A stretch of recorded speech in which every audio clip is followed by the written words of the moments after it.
প্রেমে পড়ার কথা ছিল না, তবুও প্রেমে পড়িলাম। কাউকে মন দেওয়ার কথা ছিল না, তবুও একজনকে মন দিলাম।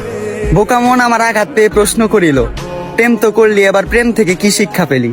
আমি উত্তরে তাকে বলিলাম, প্রেম থেকে অনেক কিছুই শিখিলাম। যেমন প্রেমে বিষাদ, প্রেমে স্বাদ, প্রেমে আবার জীবন বরবাদ। আমি অর্থের লোভে না পড়ে তাকে পাওয়ার লোভে পড়েছিলাম। একুল ওকুল না দেখে আমি একটা বেঈমানকে ভালোবেসেছিলাম। তার কাছে চেয়েছিলাম একটু যত্ন, ভালোবাসা আর ছোট্ট একটা সংসার। আফসোস, দুঃখ ছাড়া তার থেকে কিছুই পেলাম না আর। সে আমাকে দুঃখ দিয়ে দেনাদার, তার থেকে দুঃখ পেয়ে আমি পাওনাদার। আমি বিশ্বাস করি কাউকে দুঃখ দিয়ে কখনো নিজে সুখী হওয়া যায় না। কাউকে কাঁদালে নিজেকেও একদিন কাঁদতে হয়। আর হ্যাঁ, এটা অভিশাপ নয়, বরং এটাই প্রকৃতির বিচার।